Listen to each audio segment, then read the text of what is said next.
Get your special sock out, nerds. It's gonna get good.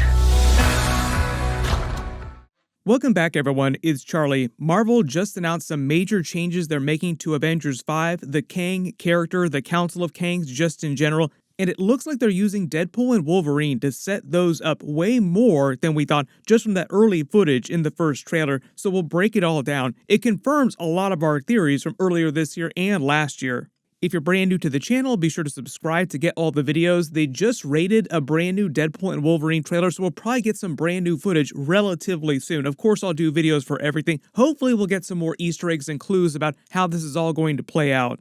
But during that last big Deadpool and Wolverine trailer, they set up Avengers Secret Wars with the Doctor Doom shout-out literally on the real-life Marvel Secret Wars #5 comic book, with Doctor Doom on the cover revealing himself in the Pingo Doce soda laced with the Hulk blood that would turn whoever drank it into another Hulk.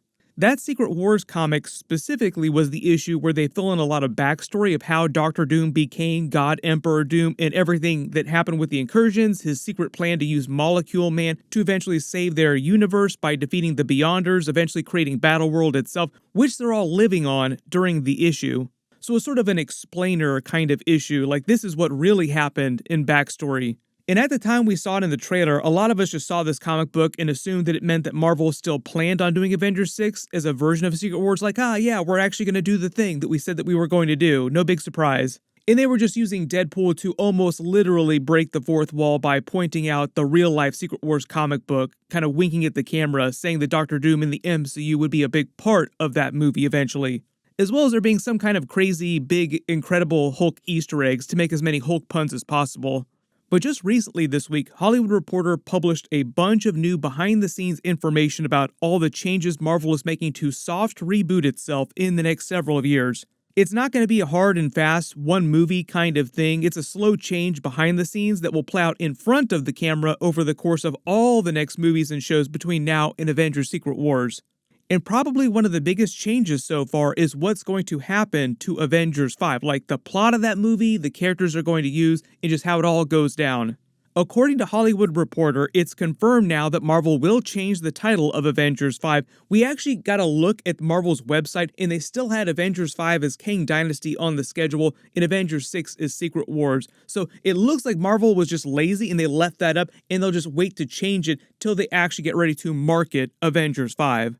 They also revealed Marvel is doing everything they can to totally move away from the Kang character in all of his variants. Now, they claim that Marvel has started to do this, like they were always planning on doing this, after the weak reception to Ant-Man the Wasp Quantumania with the Kang the Conqueror character. So there have been a lot of arguments about whether or not that was the real reason why Marvel started to move away from Jonathan Majors' version of Kang. According to Hollywood Reporter, they started to do that well before his legal troubles, and his legal trouble just kind of compounded things and made them want to move a little bit faster on that, but they'd already decided to do that before all the legal stuff went down.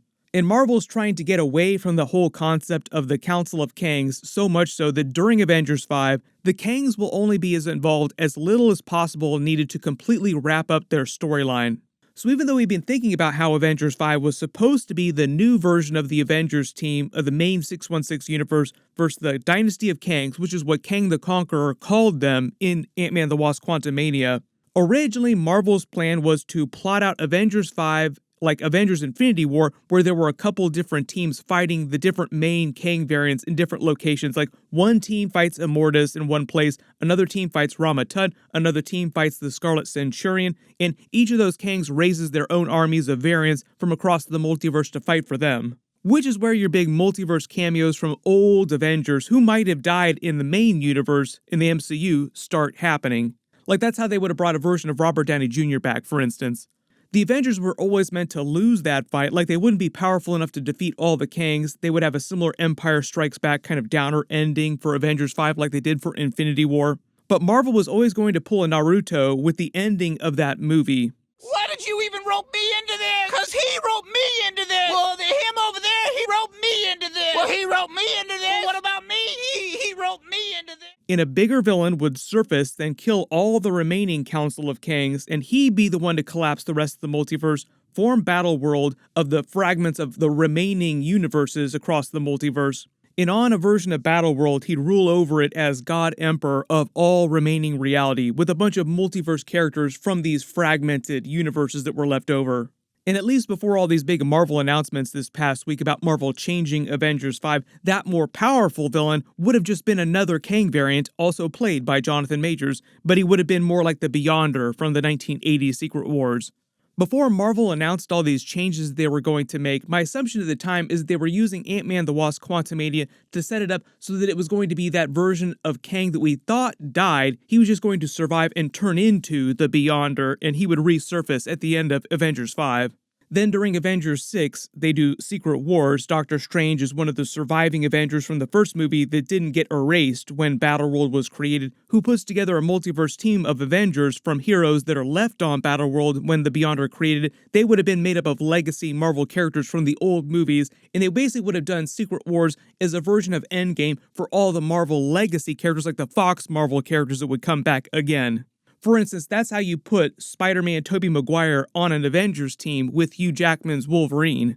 They defeat the Beyonder, then remake the multiverse, bring everyone back, and the multiverse legacy characters, everybody goes back to their original universes, and Marvel soft reboots the MCU as the more truer version of the comic book 616 universe with Avengers, X-Men, Fantastic Four, everybody from the comics pretty much all existing on the same Earth going forward with new versions of the characters, using that as an opportunity to recast whoever they wanted to recast and bring back whoever they wanted to bring back. But now, based on this new Marvel announcement that Hollywood Reporter was talking about, what's going to happen with Avengers 5 is that they're using it more like they're going to split Secret Wars into a two-part movie, and Avengers 5 might just be part 1 of Secret Wars under a different name. Like, they won't use Secret Wars Part 1 and Part 2, they'll use different titles, but essentially that's what they're doing. And, a lot of you will remember this, that's exactly what they did for Avengers Infinity War and Avengers Endgame. Several years ago now, it's been a long time, when they released the very first teaser for Infinity War, if you remember, they used the title Infinity War Part 1 and Part 2 and just changed the title of Part 2 to Endgame years later. Now they're doing the same thing, just with Secret Wars. So doesn't it seem now like the comic book in the Deadpool and Wolverine trailer was a much bigger teaser than we thought it was at the time? Like, this isn't just us winking behind the camera, this is us letting you know that we're actually going to be doing this in a much bigger way, doing it much faster than you thought. The other important parts of this big Marvel announcement the past week is that they are recasting all the Kangs they will use in Avengers 5. We thought that they might do this, like there'd been talk about it, now it just seems like it's confirmed. What they'll probably do is just wait to announce who the new actor is, or actors, multiple, till the very last minute possible. Like right before they release the very first trailer in a couple of years. Then they'll have the bigger, badder villain kill the Council of Kangs way faster during the events of Avengers 5, and if you remember, Rick and Morty also kind of did a parody of this trope, although they did it in a more comedic way. Like right now, this is basically how Marvel is going to handle all the Kangs. God damn! Thanks, Noob. This guy gets it. Way back during a Season 3 episode, they traveled to defeat a character called World Ender, who was meant to be a parody of Thanos at the time, because this episode came out when Avengers Infinity War and Avengers Endgame were happening. But when they all show up to fight him, they find out that he's dead. Someone already came before them and killed him. But because that actual episode was meant to be a comedy, it turns into a larger plot about how powerful Rick is and crazy stuff that he'll do when he's drunk. In the MCU, though, like talking about the Marvel version of this, think about this new, bigger, more powerful villain that they introduced during Avengers 5 doing something similar so that the Avengers start finding dead Kangs all over the place, and the real threat of the movie becomes finding out who could have been powerful enough to do this, like who is the real villain here that we should be worried about. Now, because of that Deadpool and Wolverine teaser with the Secret Wars comic book, a lot of people believe that it's going to be Doctor Doom. We'll see about that. He is supposed to show up at the end of the brand new Fantastic Four movie, but that movie is mostly meant to take place during the year 1963. And there's only going to be a handful of movies and shows between that and Avengers 5 to make people care about the character to fully develop him. They could always use another main villain for Avengers 5 and Avengers 6, but there is like a way that this all goes down and you can actually set up Doctor Doom properly, but you really have to move fast to do it.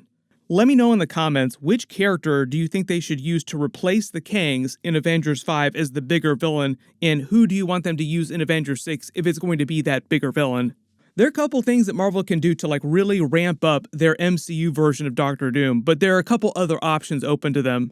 For instance, there are a lot of people on the Council of Kings. Like, there are a lot of Kang variants out there. You could actually just have Deadpool and Wolverine going around killing a bunch of them. Not all of them, but a bunch of them, and do that in a more comedic way because Deadpool is just such a ridiculous character.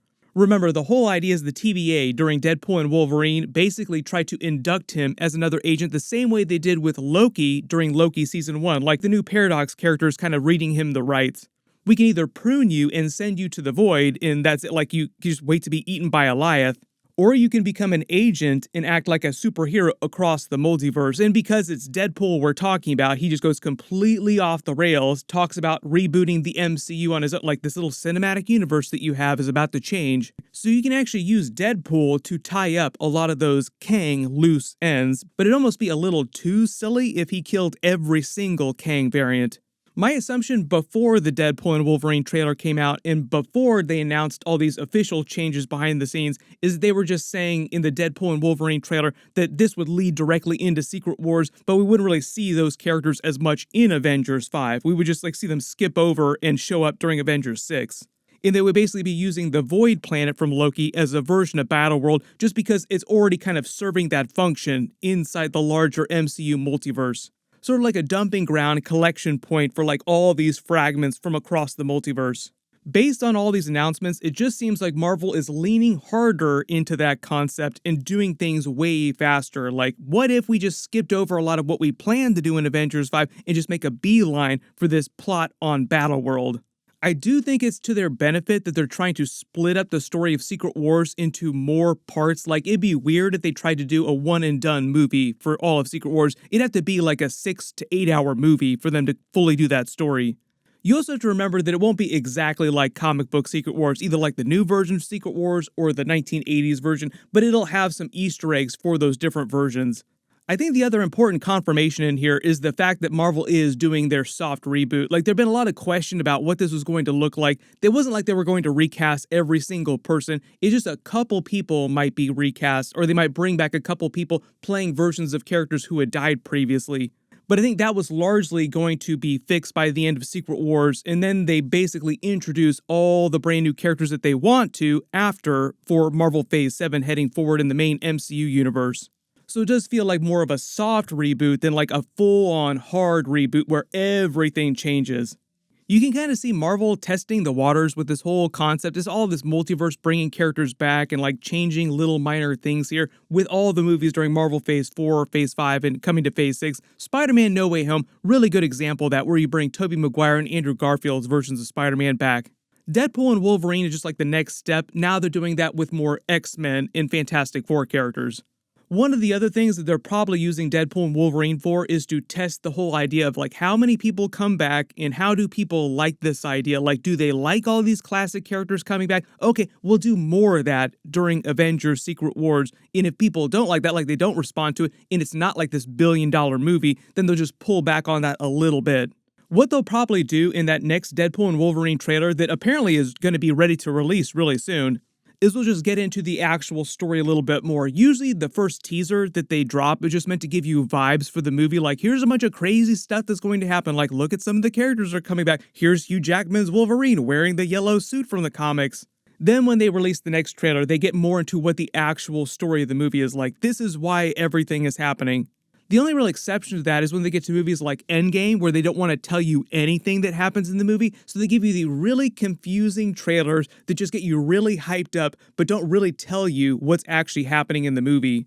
One of the beauties of Deadpool movies, though, is they release all those crazy promos that don't have actual footage in them, but somehow wind up being just as cool as actual trailers. Don't be surprised if we start seeing more and more of those, with just Hugh Jackman and Ryan Reynolds egging on each other. What'll probably happen the rest of this year, though, is we'll find out more about how Marvel is making changes behind the scenes and what that's going to look like in all the actual movies and TV shows when they come out. So, big reminder, next big TV show they're releasing is X-Men 97. Of course, I will do episode videos with it. I just did a big trailer video for it, too. Click here to watch that, and click here for all my other Deadpool and Wolverine trailer videos. Thank you so much for watching, and I'll see you guys in the next one.